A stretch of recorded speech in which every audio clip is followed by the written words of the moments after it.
through some programming that we were doing together in the Women's Studies department. And since then, we've become friends. I've enjoyed getting to know Reverend Katie and Melanie. Reverend Katie speaks regularly in my gender and religion class that I teach at UTEP, and we work together on some coming out workshops. And so when she asked me to speak this Sunday, I was honored and excited. I have visited Metropolitan Community Church in the downtown location, and I know that you guys are looking for a building and hoping to have a place of your own soon, though I will say that I love Temple Mount Sinai, and this is a beautiful location as well, while you're in between buildings. In fact, I'm going to talk a little bit about the architecture of this room a little bit later. But when Katie first emailed me, I said, do you follow a liturgical calendar, or should I just kind of go off on my own? And she said, well, we do. I'll send you the verses, and you can decide if you want to use those or if you want to, do something yourself. And once I read the verses that Carolyn and Jim read for us earlier, they were so perfect for today. So, of course, I'm going to stick with the readings for today because they really do speak to where we are right now, I think, at this time, where this church is right now, where we are as a country right now. These verses speak a lot about freedom, right? And this is the Sunday before 4th of July, and many of us are going to be celebrating Independence Day soon. And we, I think, can talk a lot about the connections between these verses and where our country is this now, right now. Also, this is the last Sunday of Pride Month, and these verses speak quite a bit to the issues of living a free life, living to who you are, your authentic self. And we've recently seen some pretty dramatic statements from the Supreme Court that I think lead us all to be hopeful about where we're going with the legalization of same-sex marriage and with the normalization of families of all types. There's a great meme that goes around on Facebook, you might have seen it, that says Jesus had 2 dads and he turned out okay. So we're hoping that all families of all stripes will be more and more normalized within our culture. We won't just think of family as one specific model. But Reverend Katie told me that her theme for this month has been bridging the gay gap. And she wrote a really moving email to me about how she sort of has a dream. She envisions a world where we won't have to have coming out workshops. And we won't have to have anti-bullying workshops for LGBT youth who are being bullied to the point of suicide, where these things just won't matter. And reading over that email, of course, I couldn't help but be reminded of Martin Luther King Jr.'s similar words of having this dream of a world where his own children would not be judged by the color of their skin, but by the content of their character. That speech and Katie's words really speak to the fact that on July 4th, 1776, when the Constitutional Congress passed the Declaration of Independence, which said we hold these I want to read this properly. We hold these truths to be self-evident, that all men are created equal, and they are endowed by their Creator with certain unalienable rights, that among these are life, liberty, and the pursuit of happiness. That even those great men did not mean, at that time, all men. They meant the privileged few, and they certainly didn't mean women. So we're still struggling to get to that point where that promise of July 4th, 1776 really does reach out to everybody in this world. We still see that the fight for freedom and for equality for racial minorities and for women continues. That was also some important rulings from the Supreme Court and the media coverage that we've seen this past week of how healthfully racism still is, unfortunately, in our society. But I do think that things have moved forward. And on this last Sunday of Pride Month, I'm here to speak to you as a straight ally from my perspective of what that would mean of bridging the gay gap, as Reverend Katie put it. And I think that Paul is also talking about something very similar. In fact, we use these terms. We use terms like straight ally. We use acronyms. LGBT stood for a long time. Now it's LGBTQ, sometimes LGBTQI, sometimes LGBTQIA. And those acronyms are important. We want everybody to feel like they are welcome. We want every orientation, every identity to be under the tent and recognized. So I do think that it's important, but I also think that we can sometimes let these labels and these categorizations become our focus, and I think that dangerously so. There's another video that goes around Facebook or the internet, you can Google it, where Anne Hathaway, who is a supporter of gay rights, her brother is gay, talks about that she doesn't like the term straight ally. and she doesn't call herself a straight ally, and she doesn't like it when people tell her how brave she is for speaking out for marriage equality, because in her words she says, I just consider that I am being a decent human being, and that's what I want people to think of me as a decent human being. So we have this tension. We have this tension between the need, I think, for labels and for categories in order to organize and in order to be inclusive, but we also have a tension where labels and categories become divisive and become the wrong thing that we focus on. And we get away from that time that Reverend Katie was envisioning where these things don't matter anymore. Of course, it's something that we do, something that we naturally do. It permeates our culture, our society. It permeates our religious world. With my religious studies students, I like to do an exercise where we really kind of envision what culturally we are told that God looks like. So we make lists on the board. What does God look like? Describe God. And most of them come up with the old white guy in the sky, right? That's what we envision. The old white guy in the sky that looks like the Italian patriarch with the flowing beard that Michelangelo painted on the roof of the Sistine Chapel. Or maybe it looks like Santa Claus. But somehow it's a very specific view of God that even though they realize it's not true, it still has consequences. It has consequences for shaping their reality.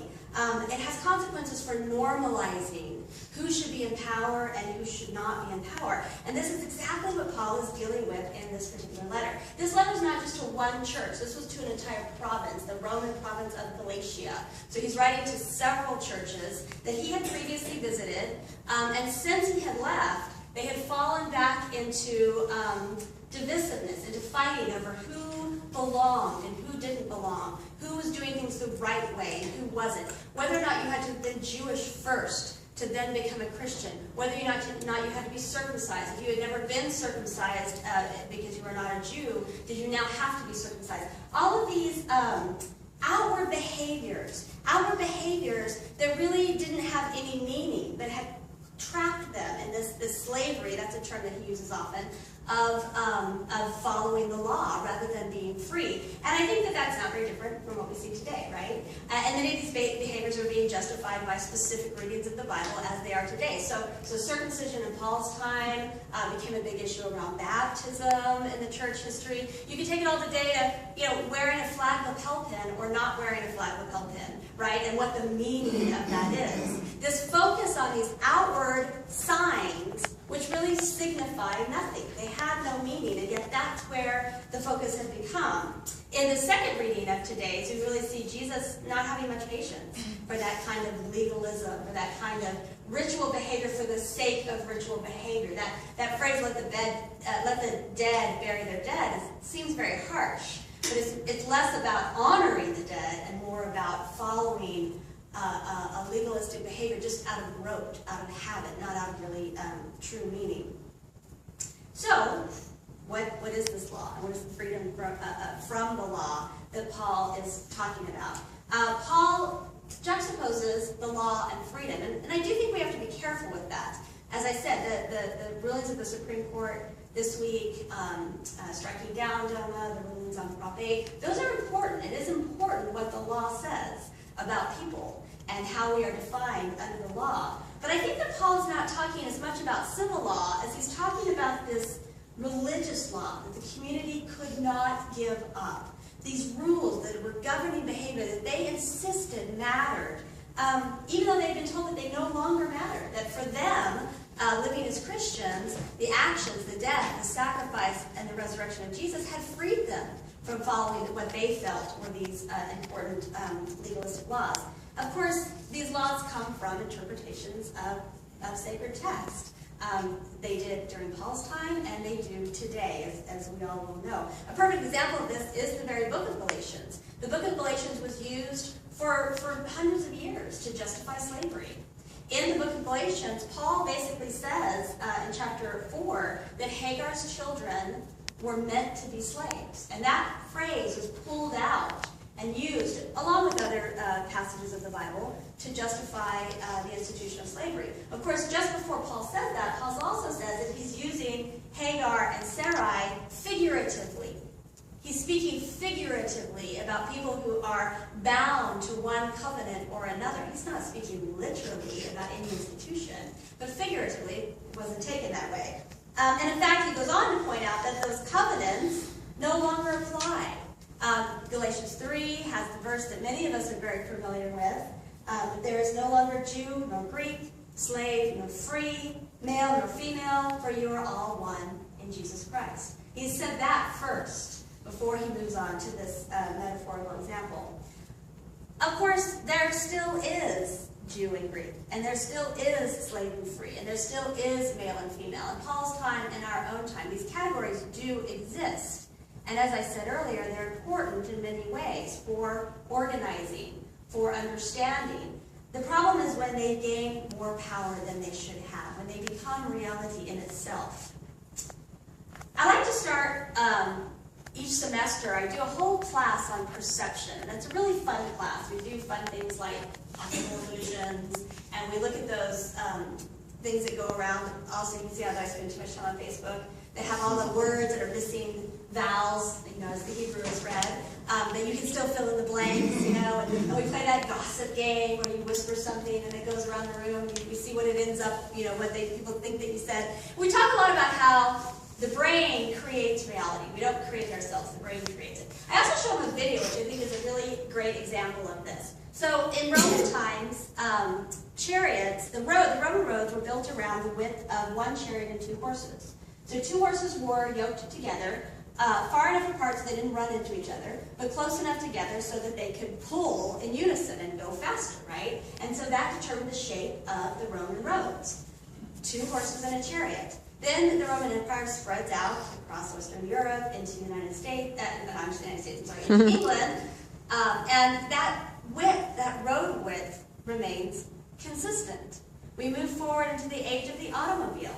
That road width remains consistent. We move forward into the age of the train, and we see train tracks that are basically the width of 2 horses and a chariot. Train tracks, railroad cars, they carry the space shuttle, when the space shuttle was an active program. So our system of flight in the late 20th and early 21st century is based upon a Roman system of 2 horses and a chariot. Nobody has thought about it in a different way. It's become so normalized that this is the proper width, that that's what we're still dealing with, even though our modes of transportation have advanced to the ability to escape the Earth's atmosphere. That kind of being able to think beyond categories and understanding the importance of categories, the road, changing the entire road system and the railroad system would be outrageously expensive. So understanding the importance of them, but understanding that there's ability to think differently is something that I think Paul is talking about. The freedom he's talking about is the freedom to break free of those mental barriers, the way that we are bound by our thoughts, the way that we are bound by our language, by the labels that we use, and the way that we talk. The phrase from the translation that we have read from us today, which is the Message, he says, the erratic compulsions of a law-dominated existence. I love that translation. It's erratic. It doesn't make sense. And in fact, he goes on to point out that it's just selfishness and self-interest. If it makes any kind of sense, it only makes sense and so that we don't have to change our way of seeing things. We don't have to change our self-perspective. In fact, it serves our interest to have religious ways of thinking, to have legal ways of thinking that justify our place, especially if we are members of the position in society, of the group in society that has the most power, which of course is something that we're still dealing with today. Paul wants the Galatians, and I think that we can take this lesson, we can borrow this lesson, to embrace a freedom from worrying about who is right and who is wrong, who is following the rules properly and who isn't. And at the end, if you really extrapolate it out, what he's telling them is they have a freedom from worrying about playing God, a freedom from taking on the huge responsibility of assuming that they know what God would want them to do.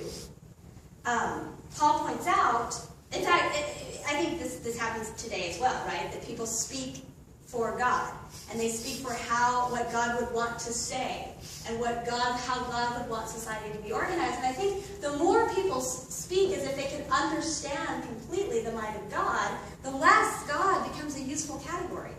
Because now we've become gods in and of ourselves, which is a huge burden, a huge responsibility. And Paul is speaking to the ability to break free from that. We don't have to be God.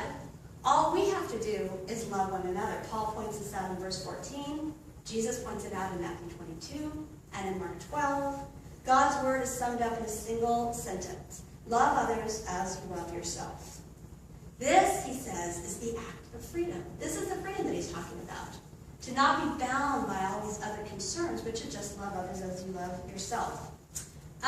When Republican Senator Rob Portman came out in favor of gay marriage, this happened fairly recently, and he did so because his son was gay, one of my students said, why do people only support marriage equality because they know somebody who's gay? And I said, I don't know. But I said, what's interesting is everybody knows somebody who's gay. They just don't know that they do. And that is a burden, that is a responsibility, I think, on the straight community. I agree with Katie that I would love to see a day where coming out workshops are no longer important, where anti-bullying workshops are no longer important. But that responsibility also falls upon the straight community to be straight allies, to stand up for equality for all. If you look at the history of civil rights movements, they take leaps forward when the group that is being given privileged power gives up that privilege, gives up that power for the sake of everyone sharing an equality.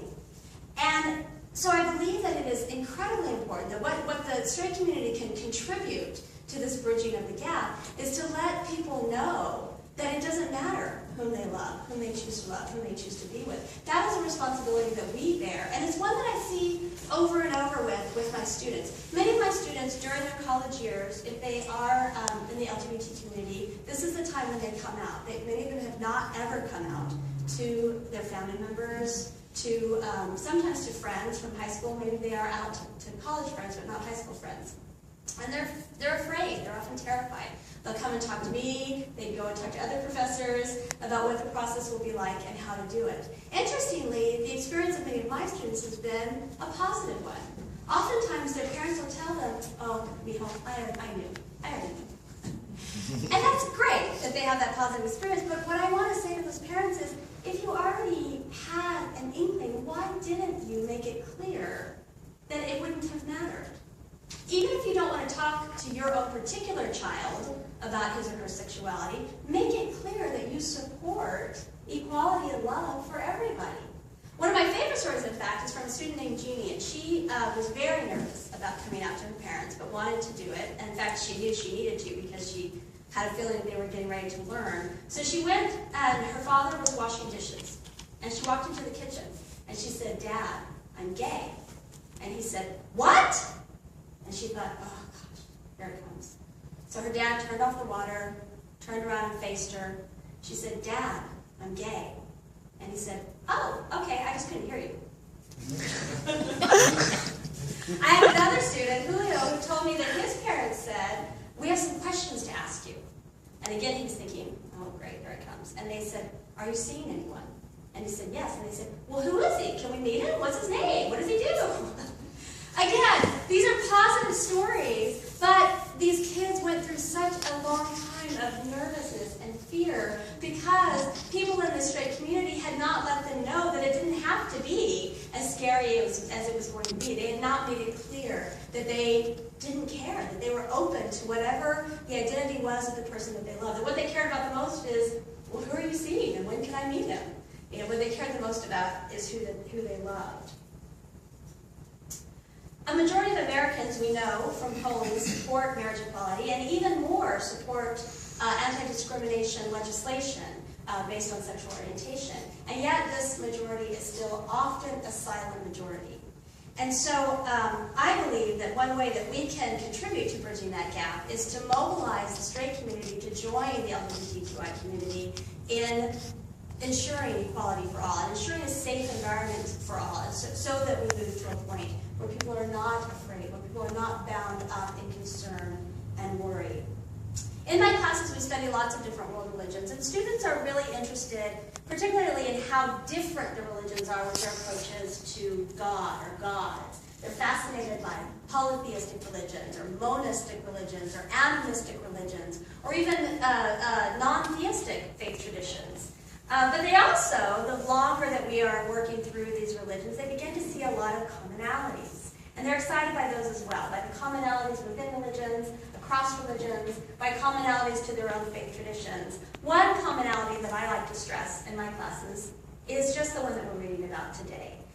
In Christianity, another verse, Matthew 7, all things whatsoever ye would that men should do to you, do ye to them, for this is the law and the prophets. From Confucianism we hear, do not do to others what you would not like yourself. Then there will be no resentment against you, either in the family or in the state. From Buddhism we hear, hurt not others in ways that you yourself would find hurtful. Hinduism says, this is the sum of duty. Do not unto others what you would not have them do unto you. Islam teaches, no one of you is a believer until he desires for his brother that which he desires for himself. Taoism says, regard your neighbor's gain as your gain and your neighbor's loss as your own loss. Zoroastrianism, that nature alone is good, which refrains from doing another whatsoever is not good for itself. And Judaism, the scholar Hillel writes in the Talmud, what is hateful to you, do not do to your fellow man. That is the entire law. The rest is commentary. Now, we're in this beautiful Jewish structure, and I want to talk a little bit about this space because I also bring classes during May semester to different religious houses of worship. So I've been given tours, and Rabbi Bach has explained this beautiful ceiling. If you look up at this ceiling, the shape is very obvious. It's very dominant, and it's meant to evoke two different things. It might be occurring to you already. It's meant to evoke, on the one hand, the tablets, the stone tablets that carry the 10 Commandments, the tablets of Moses, the law. Again, we're back to law. However, if you really look at the 10 Commandments, there are laws. Do not steal, do not murder. But many of the commandments have less to do with law and more to do with relationships. Honor your father and mother. Don't bear false witness against your neighbor. Don't covet your neighbor's goods. These are not things that can be legislated, but these are things that contribute to the greater good. The shape of the ceiling is also meant to evoke the inside of the tent. And if you think about the children of Israel and the years that they're wandering in the desert, and then even once they reach the promised land but have not yet built the first temple, all of their living, all of their worshiping, all of their relational time occurred inside the tent, inside the tabernacles of the tent. And so the law and community and relationship come together, and they should come together in a way that is healthy for everyone. Not legalistic and dividing, but bringing together. I think this emphasis on community is the key. That is the key to avoiding the sin of selfishness and self-interest that Paul talks about. That is the key to creating a world that Reverend Katie dreams about, that Martin Luther King Jr. dreams about, that is in the promise of our Declaration of Independence, a world of equality where all people have the same rights to life, liberty, and the pursuit of happiness, no matter what, no matter whom they love. I think that is the key to use Reverend Katie's theme again, bridging the gap between different communities. The key is to avoid the sinful self of self-interestness and embrace the relationship. To love others as you would love yourself, and to love yourself for loving others freely. Thanks be to God.